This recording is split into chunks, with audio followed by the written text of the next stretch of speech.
गर्मियों की एक रात, जब हवा ठंडी और चांदनी सुहानी थी, अन्वी अपनी छत पर बैठी थी।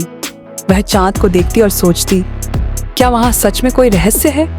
उसकी आंखों में सवालों की लहरें थीं और दिल में एक गहरी इच्छा थी। काश मैं चांद तक पहुँच सकती, वहाँ के रहस्यों को जान सकती। उसने आकाश को और करीब से देखा और उसकी आंखें धीरे धीरे बंद होने लगी। एक अजीब सी हलचल हुई और अन्वी ने महसूस किया कि उसका शरीर हल्का हो गया, जैसे वह उड़ रही हो। फिर एक चमकदार रोशनी ने उसे घेर लिया और वह चांद की ओर खींची जाने लगी। जब अन्वी की आंखें खुली तो वह चांद की धूसर सतह पर खड़ी थी। चारों ओर सफेद और सिल्वर रंग की चमक थी। उसकी आंखों में विस्मय और खुशी की मिश्रित भावना थी। क्या यह सच है? वह सोचने लगी। चांद की सतह इतनी रहस्यमय और आकर्षक थी कि उसका दिल धड़कने लगा। अचानक एक हल्की सी आवाज सुनाई दी। तुम यहाँ क्या कर रही हो? एक मीठी और गहरी आवाज ने कहा। अन्वी घबराई और मुड़ी जहाँ से आवाज आई थी। वह देखती है कि एक बड़े और सुंदर देवता खड़े हैं। उनकी आंखों में चांद की तरह चमक थी और उनके चारों ओर चांदी की हल्की आभा थी। देवता ने मुस्कुराते हुए कहा, मैं चांद का देवता हूँ, तुम यहाँ कैसे आई? अन्वी ने डरते हुए कहा, मैं चांद के रहस्यों को जानने आई हूँ। देवता हंसी। हर बच्चा यहाँ अपने सवालों का जवाब पाने के लिए आता है, लेकिन याद रखना, चांद केवल उन्हीं को अपनी शक्ति देता है जो सच्चे दिल से आते हैं। देवता ने अन्वी को एक रहस्यमय द्वार के पास ले जाया जो चांद के गहरे भाग में था। द्वार की लकड़ी पर पुराने मंत्र खुदे हुए थे और वह धीरे धीरे खुलने लगा। द्वार से बाहर एक जादुई चमक आ रही थी और अन्वी के दिल की धड़कन तेज हो गई। यह द्वार चांद के सबसे बड़े रहस्यों को खोलता है, देवता ने बताया, लेकिन तुमको इसकी सच्चाई जानने से पहले एक चीज समझनी होगी। क्या? अन्वी ने चौंकते हुए पूछा। देवता ने कहा, यहाँ तुम एक इच्छा मांग सकती हो, लेकिन तुम्हारी इच्छा तभी पूरी होगी जब वह दुनिया की भलाई के लिए होगी। तुम्हारी इच्छा में सच्चाई और अच्छाई की शक्ति होनी चाहिए। अन्वी कुछ देर सोचती है और फिर कहती है, मैं चाहती हूँ कि हर बच्चा खुश रहे और किसी को भी दुख ना हो। देवता ने उसकी आंखों में चमक देखी और कहा, तुम्हारी इच्छा पूरी हो सकती है अन्वी। देवता ने अपनी हाथों में से एक चांदी का तारा निकाला जो धीरे धीरे चमकने लगा। यह तारा तुम्हारी इच्छाओं को सच करने की शक्ति देगा, लेकिन याद रखना, तुम इसका उपयोग केवल अच्छाई के लिए करो। अन्वी ने तारे को हाथ में लिया और उसकी आंखें भर आईं। उसने महसूस किया कि उसकी इच्छा ने न केवल उसे बल्कि पूरे ब्रह्मांड को बदलने की शक्ति पा ली थी। तारा चमकने लगा और धीरे धीरे चांद की रोशनी ने पूरे आसमान को कवर कर लिया। सभी जगह खुशियां फैल गईं और हर बच्चा खुशी से मुस्कुरा रहा था। अन्वी ने देवता का धन्यवाद किया और वह चांद के पार अपने घर वापस जाने के लिए तैयार हो गई। देवता ने उसे कहा, तुमने चांद की सच्चाई को जान लिया है, अब तुम इसे अपनी जिंदगी में लागू करो। याद रखना, सच्ची खुशी दूसरों की खुशी में ही छिपी होती है। वापस घर आते ही अन्वी ने सबको बताया कि चांद ने उसे सिखाया कि हम सभी का एक उद्देश्य है, दुनिया को खुश और समृद्ध बनाना। अब वह जानती थी कि उसके दिल में जो इच्छा थी वह केवल उसे ही नहीं बल्कि पूरी दुनिया को बेहतर बना सकती थी। और फिर अन्वी ने तारे को अपनी जेब में रखा, अपनी दुनिया को बदलने का संकल्प लिया और अपनी छोटी सी यात्रा की सच्चाई को हमेशा याद रखा।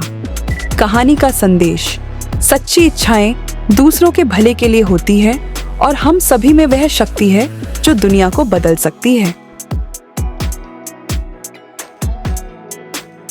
एक गांव में नंदिनी नाम की एक लड़की रहती थी। उसकी सुंदरता पर उसे काफ़ी गर्व था। हर दिन वह घंटों अपने आप को शीशे में देखती और अपने रूप की तारीफ करती, लेकिन उसका यह घमंड उसे दूसरों के प्रति कठोर और तानाशाही बना रहा था। अगर किसी का रूप, रंग या पहनावा उसकी पसंद का नहीं होता तो वह उनकी आलोचना करने से पीछे नहीं हटती थी। उसकी दादी ने कई बार उसे समझाया, लेकिन नंदिनी ने उनकी बातों को हमेशा नज़रअंदाज कर दिया। एक दिन उसकी दादी ने उसे अपने कमरे में बुलाया। वहाँ एक पुराना सुंदर बड़ा आईना रखा हुआ था जिसकी रूपरेखा सुनहरी थी और उसमें काफ़ी सुंदर डिज़ाइंस बने हुए थे। उसकी चमक कुछ अलग थी, मानो उसमें कोई रहस्य छुपा हो। दादी ने कहा, नंदिनी, यह कोई साधारण आईना नहीं है। यह तुम्हारी बाहरी सुंदरता के साथ साथ तुम्हारे दिल की सच्चाई को भी दिखा सकता है। अगर तुम्हारा दिल साफ है तो ये तुम्हारे गुण और सुंदरता को बढ़ा चढ़ाकर दिखाएगा, लेकिन अगर तुम किसी का दिल दुखाओगी या बुरा बर्ताव करोगी तो यह तुम्हारी कमियां भी सामने ला देगा। नंदिनी हंसी और बोली, अरे दादी, मैं तो सबसे सुंदर हूँ, ये आईना भी तो ये बात जानता है। यह कहकर वह हंसी खुशी आईने के सामने खड़ी हो गई। जैसे ही उसने खुद को आईने में देखा वह चौंक गई। उसकी तस्वीर इतनी उज्जवल और सुंदर थी कि उसे लगा जैसे आईना उसके रूप का जादू चला रहा है। वह और ज़्यादा खुद पर इतराने लगी। अगले दिन नंदिनी ने अपनी सहेली माया का मजाक उड़ाया, क्योंकि माया के पास नए कपड़े नहीं थे। माया उदास होकर वहाँ से चली गई। जब नंदिनी ने बाद में आईने में खुद को देखा तो वह डर गई। उसका चेहरा पहले जैसा उज्जवल नहीं था, बल्कि थोड़ी उदासी और झुर्रियाँ उसमें नजर आ रही थी। उसकी आंखों के नीचे हल्की सी काली झुर्रियाँ भी थी। घबराई हुई नंदिनी दौड़ती हुई अपनी दादी के पास पहुंची। उसने पूछा, दादी, ये क्या हो गया? कल तक मैं कितनी सुंदर दिख रही थी और अब ऐसे क्यों लग रही हूँ?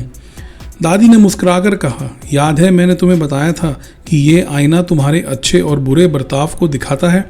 जब तुमने माया का मजाक उड़ाया और उसे दुखी किया तो यह आईना तुम्हारी अंदरूनी सच्चाई दिखा रहा है। नंदिनी को थोड़ी झिझक हुई, लेकिन उसने सोचा कि यह बस एक इत्तेफाक है। उसने अगले कुछ दिनों में कई बार दूसरों का मजाक उड़ाया और आईने में देखती गई। हर बार उसका चेहरा पहले से भी ज़्यादा बदरंग और फीका दिखाई देने लगा। उसकी सुंदरता धुंधली हो गई थी, मानो किसी ने उसके चेहरे पर एसिड डाल दिया हो। तब उसे महसूस हुआ कि इस आईने में वाकई कुछ खास है। उसने सोचा, अगर मैं सच में दूसरों से अच्छा व्यवहार करूंगी तो क्या ये मुझे फिर से वही सुंदर दिखाएगा? उसने माया से माफ़ी मांगी और उसके साथ समय बिताना शुरू किया। धीरे धीरे नंदिनी ने अपने सारे दोस्तों से अच्छे संबंध बनाए। अब वह केवल अपनी सुंदरता पर नहीं बल्कि अपने अच्छे गुणों पर भी ध्यान देने लगी। कुछ दिन बाद जब उसने फिर से आईने में देखा तो उसका चेहरा फिर से पहले जैसा उज्जवल और चमकदार दिखा। उसकी आंखों में सच्ची खुशी और दिल में शांति की झलक दिखी। आईने की सच्चाई ने नंदिनी को यह सिखाया कि असली सुंदरता हमारी बाहरी बनावट में नहीं बल्कि हमारे दिल की अच्छाई में होती है। इंसान की अच्छाई और दयालुता उसके चेहरे पर एक अलग चमक लाती है जिसे कोई भी आईना दिखा सकता है। नंदिनी ने जाना कि दूसरों के प्रति दया और प्रेम का व्यवहार ही इंसान को भीतर से सुंदर बनाता है और यही उसके लिए सबसे बड़ी सीख थी।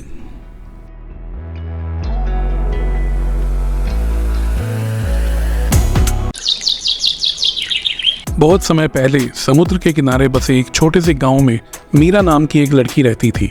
मीरा की आंखों में हमेशा समुद्र को देखने की चमक होती थी, लेकिन गांव के लोग उसे समझाते कि समुद्र खतरनाक है, उसकी गहराइयों में भटकना सही नहीं है। पर मीरा के दिल में एक अजीब सी ललक थी, मानो समुद्र उसे अपनी ओर खींच रहा हो। एक दिन सूरज ढलते समय मीरा समुद्र किनारे टहल रही थी। तभी उसकी नज़र एक अजीब चमक पर पड़ी। रेत में आधी दबी हुई कोई चीज़ थी जो सूरज की आखिरी किरणों में हल्की हल्की चमक रही थी। जैसे ही मीरा ने उसे उठाया उसे एहसास हुआ कि यह एक मोती है, लेकिन साधारण मोती से अलग है। इस मोती में नीले, हरे और सुनहरे रंग के अजीबोगरीब रंग चमक रहे थे। पास बैठी एक बूढ़ी मछुआरन ने यह देखा और मुस्कुराते हुए बोली, तुम्हें यह मोती कैसे मिला बिटिया? मीरा ने कहा, बस यूं ही मिला। यह कौन सा मोती है? बूढ़ी मछुआरन ने रहस्यमयी स्वर में कहा, यह जलपरी का मोती है। कहते हैं कि यह मोती जिसने भी पाया उसे समुद्र की गहराइयों का अनोखा संसार देखने का वरदान मिला।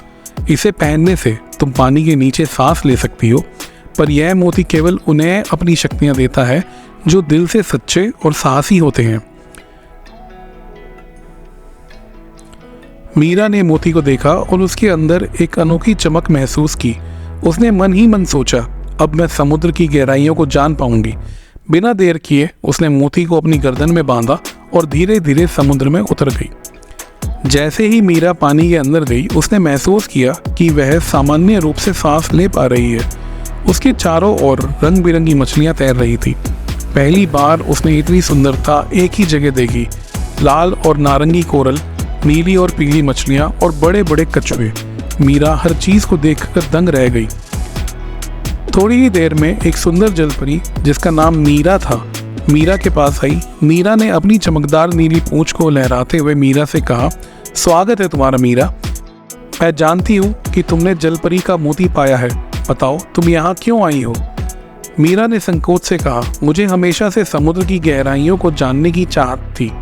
मैं देखना चाहती थी कि यहाँ क्या क्या छिपा है। मीरा मुस्कुराई और उसे समुद्र की अनोखी दुनिया दिखाने लगी। उन्होंने रंगीन मूंगे के जंगल से होते हुए विशाल चट्टानों का दौरा किया। मीरा ने मीरा को बताया कि समुद्र के हर कोने में नई कहानियाँ और गहरे रहस्य छुपे हैं। समुद्र में यात्रा करते हुए मीरा ने देखा कि एक छोटी मछली एक विशाल शिकारी मछली के सामने फंस गई थी। मीरा ने तुरंत अपने अंदर की हिम्मत जुटाई और छोटी मछली को बचाने की योजना बनाई। उसने बड़ी मछली का ध्यान भटकाया, जिससे छोटी मछली सुरक्षित निकल गई। यह देखकर मीरा मुस्कुराई और बोली, तुम्हारे अंदर बहुत करुणा और साहस है मीरा। आगे बढ़ते हुए उसने एक ऐसा क्षेत्र मिला जहां समुद्री पौधों और मूंगों का जंगल टूट चुका था। वहां के सारे जीव दुखी और डरे हुए थे। मीरा ने अपनी मेहनत से उन्हें फिर से बसाने में मदद की।